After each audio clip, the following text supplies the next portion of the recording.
महाभारत के महारथियों और योद्धाओं की जब बात की जाती है तो कर्ण का नाम सबसे ऊपर लिया जाता है।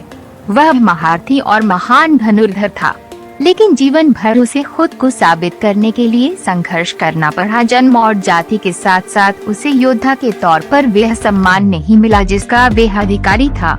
आखिर मरते हुए कर्ण को द्रौपदी ने क्या दिया था?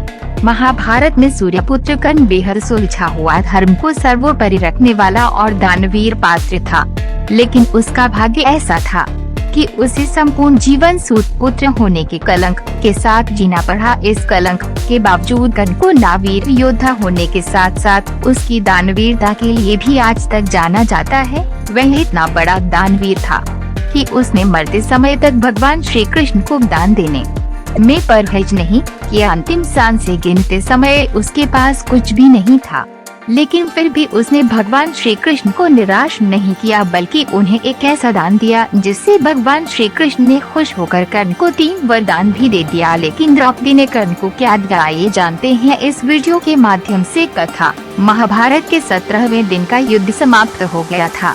अर्जुन के हाथों कर्ण वीरगति को प्राप्त हो गए थे। अपने प्रिय मित्र कर्ण की मृत्यु का समाचार सुनकर दुर्योधन टूट गया था। के अनुसार जब कर्ण घायल होकर अपनी मृत्यु का इंतजार कर रहा था, तो उस समय उसकी दानवीरता की परीक्षा लेने भगवान श्री कृष्ण उसके पास गए। कर्ण अंतिम सांस से गिन रहा था और वह अपने इस दुर्भाग्यशाली जीवन पर अफसोस कर रहा था।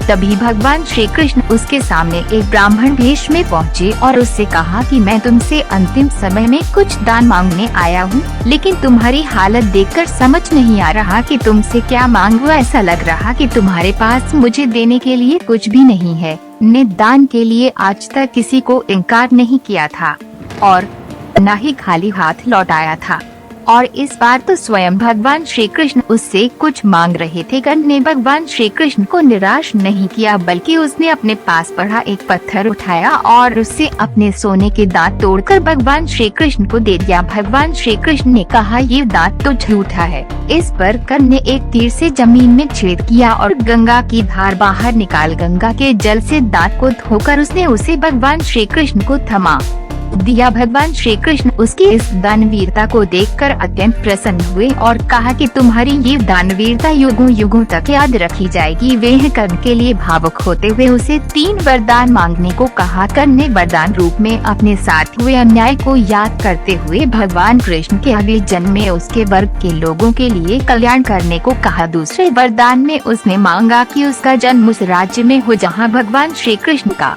शासन हो, और तीसरे वरदान के रूप में अपना अंतिम संस्कार ऐसी जगह करने को कहा जो पाप मुक्त हो। भगवान श्री कृष्ण तीसरा वरदान सुनकर दुविधा में पड़ गए थे, क्योंकि इस संसार में कोई ऐसी जगह नहीं है जहां पाप ना हुआ हो। बहुत सोचने विचारने के बाद भगवान श्री कृष्ण ने कर्ण का अंतिम संस्कार अपने हाथों पर किया था।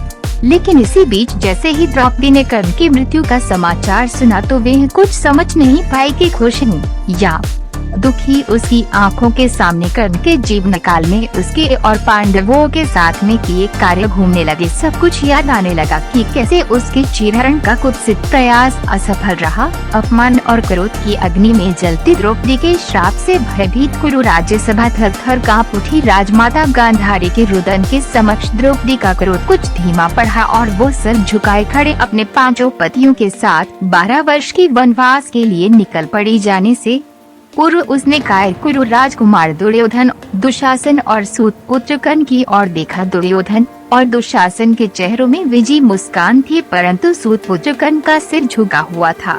वनवास का 1 माह गुजर चुका है, परंतु क्रोध और अपमान की ज्वाला में जलती द्रौपदी के अश्रु निरंतर बहते रहते हैं। पांडव भोजन की व्यवस्था हेतु कहीं दूर वन में निकल चुके हैं। द्रौपदी भोजन बनाने के पानी की गागर लिए संकरी पर डंडी पर चलते हुए चौड़े मार्ग पर निकल आई तो सामने से आ रहे एक रथ को देखकर चौंक पड़ी, परंतु वो अपनी सामान्य चाल से चलती रही। आने वाला रथ उसके समक्ष आकर रुक गया और रथ सवार रथ से उतरकर जब उसके समक्ष आया तो द्रौपदी क्रोध से भर उठी, क्योंकि रथ सवार वो सूतपुत्र कर्ण था।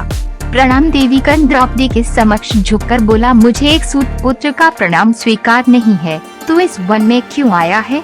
क्या तुझे अपने प्राणों का भय नहीं है? प्रश्न चिन्ह।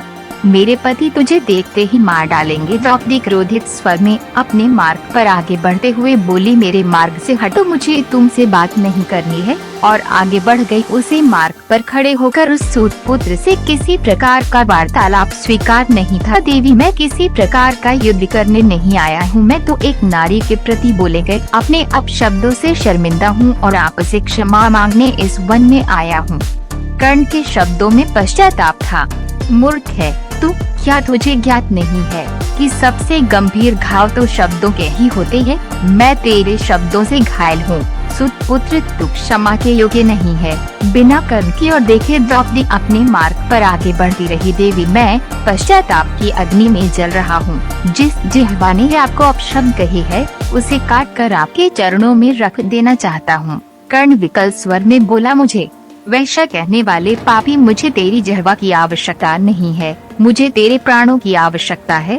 काट अपना शीश और रख दे इस मार्ग पर, ताकि मैं उसे ठोकर मारकर इस मार्ग से परे कर सकूं। तुझ सूत पुत्र का रक्त और शीश इस मार्ग को अपवित्र ही करेगा। द्रौपदी ने एक पल रुककर कहा और पुनः अपने मार्ग पर आगे बढ़ चली। आपका कथन सत्य है, मेरे द्वारा कृत अपराध का आपका कथन सत्य है। मेरे द्वारा कृत अपराध का एकमात्र दंड मृत्यु दंड ही है, परंतु मैं अपने प्राण युवराज दुर्योधन को अर्पित कर चुका हूँ, इसलिए अब इन प्राणों पर मेरा कोई अधिकार नहीं है। अन्यथा अब तक मेरा कटा शीश इस धरा पर पड़ा होता। कर्ण शांत शब्दों में बोला, सूत पुत्र, कर्ण तू कुलीन लोगों में रहकर उनके कायरतापूर्ण शब्द किंतु परंतु अन्यथा भी बोलने सीख गया है।